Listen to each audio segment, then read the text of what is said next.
Kiharo-inĩ kia Nyayo kaunti-inĩ ya Nairobi nĩkuo mambura ma mwaka ũyũ ma thigũkũ ya Aruti wĩra matabanĩirio. Ndũmĩrĩri-inĩ ya president augĩte nĩ harĩ bata wa ahũri biacara nini kũnyitana nĩguo gũthondeka ikundi iria ingĩmateithĩrĩria gũkũria biacara ciao, kũrĩa aheanĩte mũhiano wa aruti wĩra wa jua kali a kuma mĩena ya gūkūria bangi na Kamũkũnji arĩa mokire hamwe na kwambĩrĩria kambuni ĩrĩa ĩtagwo Kakamaka ĩrĩa ĩmateithĩrĩirie kũheo kandarathi itiganĩte ta cia gwĩkĩra mĩrango ya mĩako mĩerũ. And in 2 years they have moved from an ad hoc jua kali entity to a formal business entity which has the requisite credit worthiness to take large loans from banks. Today,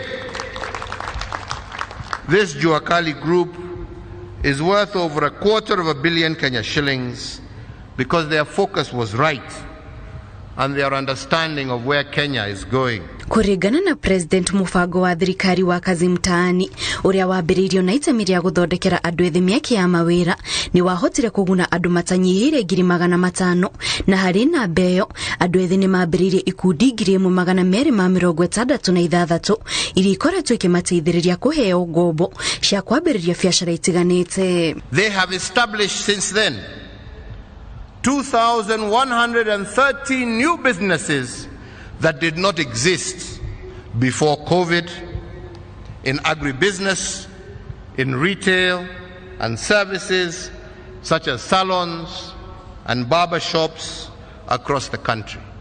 Wakenya ambao walikubali na wakasema hawatashindwa na shida, watajichukulia hatua. President oete mweke ũyũ gũtũgĩria a Kenya arĩa marutaga mawĩra nja wa bũrũri akiuga aiyũkirie ũtongoria mwaka wa 2013 a Kenya ya matũmaga gũkũ bũrũri-inĩ mũigana wa ciringi bilioni 117 o mwaka ĩndĩ gũkinyĩria rĩu mũigana ũyũ wongererekete nginyagia ciringi bilioni 375 ũndũ ũrĩa ũteithĩrĩirie na njĩra nene harĩ gũkũria ũtonga wa bũrũri. As we recognize our Kenyan workers working here locally, I also recognize and honor our Kenyan workers in the diaspora.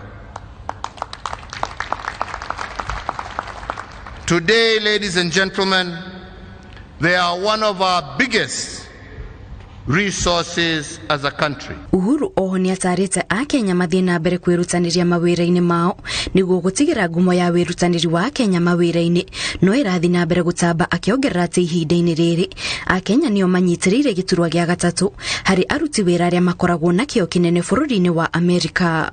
The World Bank itself has indicated that Kenya will have the most productive workforce on the African continent by the year 2036 if we continue on our trajectory. Ĩno nĩyo thigũkũ ya mũthia President Uhuru Kenyatta gũkorwo agĩtongoria mbere ya aumĩte wabici mweri wa kanana mwaka ũyũ. Textile unajua ni kiwanda kikubwa.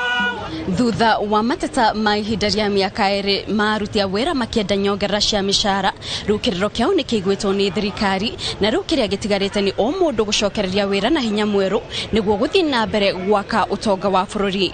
Ngĩribotera Inooro TV kuma kĩharo kĩa Nyayo kaunti-inĩ ya Nairobi, njĩtagwo Kate Muthoni.